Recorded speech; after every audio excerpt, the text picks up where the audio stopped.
What we're going to do here is have a go at developing a method for finding the sample space for a two-step probability problem.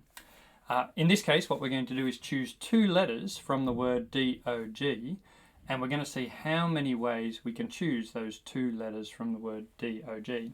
Now, in order to do this, we're going to create an array, a table-based array, in order to show all of the options.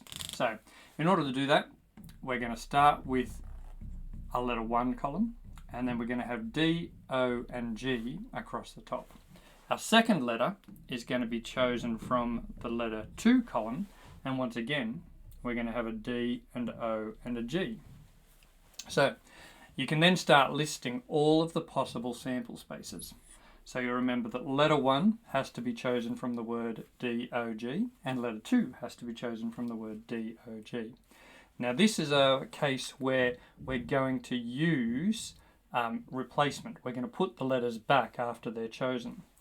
So if we choose letter number 1 and we get a D, and you can see we can go straight down this column. Letter number 1 was a D, letter number 1 was a D. Our second letter in this case was also a D. And so because we've put the letters back in as we choose them, our first option is DD. Our second option is going to be D and O. Our third option is going to be D and G. And so those three options are the options where the letter D was chosen first. Then we're going to list the options where the letter O is chosen first. And once again, we're going to put O and D, O and O, and O and G. And so you can see this time the letter O was chosen first, and then D, O, and G were chosen second. In our third column, we're going to start with the G, and then our second letter is D. Start with the G, and our second letter chosen is O.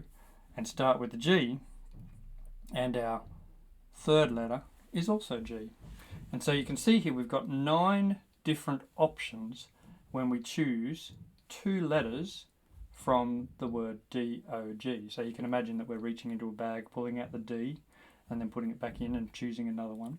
And so we can work out our probability now for each of these. So let's do the probability of finding DD. So the probability of finding DD, now that's going to be equal to the number of occurrences in our sample space divided by the number in our sample space. So DD only occurs once in our sample space. There's 9 possibilities. So the chance of choosing DD out of our bag is going to be 1 in 9. And you can see for all of the other ones, there's only one occurrence of each combination. And so that way our probability is only going to be 1 in 9.